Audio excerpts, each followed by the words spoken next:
Hey everyone, welcome to Definition Ale. I'm Stephen Rich and this is real beer. And that is real beer. Today I've got in front of me a Nickelbrook beer. This is a one-off beer that they produce. I think they've done it a couple times already, but it's certainly a specialty. This is the Cuve. It's a spiced strong ale. It is oak aged. It's 7.75%, and that's really all I know about it.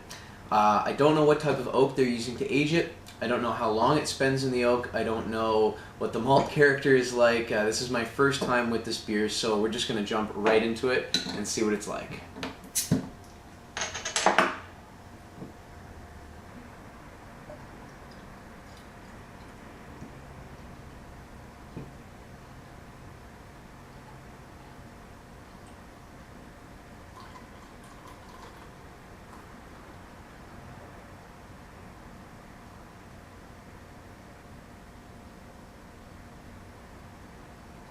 Well, very pretty beer already.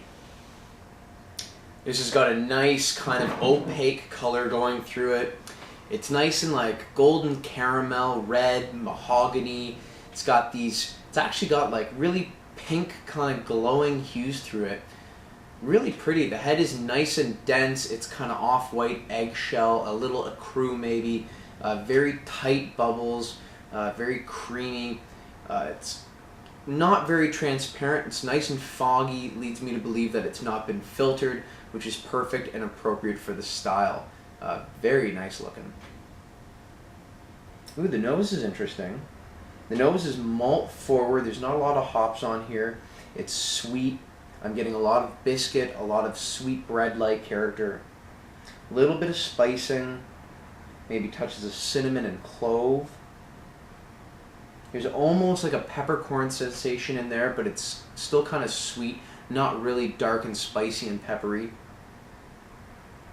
Definitely some caramel coming out in here as well, but it's generally a soft aroma that is certainly malt focused. Here I go. Ooh, interesting. Right away, it's an up and down complexity of flavors. At first, there was a lot of malt coming right into the center of my mouth, but then oak is fading across the sides, and now this spicy kind of character floated across.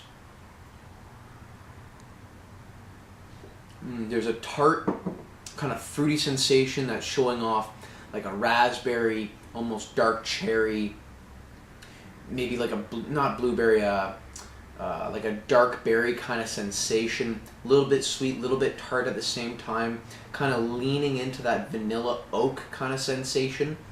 Not so much the charred vanilla, not that bourbon oak, more kind of just the raw oak itself. Nice kind of caramel sensations. The body's a little bit thin. I would like to see this with a little bit more of a robust kind of body overall. But the carbonation is pretty low, which is nice. It's easy to drink. It's soft and smooth over the palate. Sweetness is really pretty. There's kind of this honeyed oak sensation across the top. Spices are soft. The oak is certainly a lot more potent in this than the spice is, but I'm still getting a little bit of a cinnamon. Not so much clove anymore. I do feel that kind of peppercorn sensation. Tingles on the front of my palate and strings across my tongue. The nose is still there, but it's very subdued by now. And there's the spices again. Ooh, now peppercorn.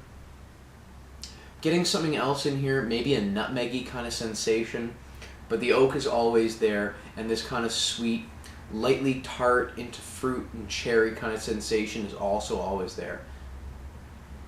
Really interesting. There are some kegs of this beer, of the Cuve, floating around Toronto.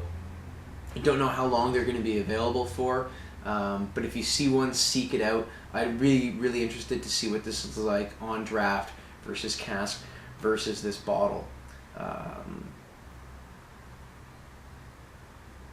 Yeah, again, actually having kind of a hard time pinning down one array of flavors. There's a lot of complexity in this, and it's waving all the way from the sweet kind of caramel and honey malt into a bit of a kind of figgy and tart cranberry-like fruit sweetness, and then that oak even finishes a little bit dry. Delicious. Cheers.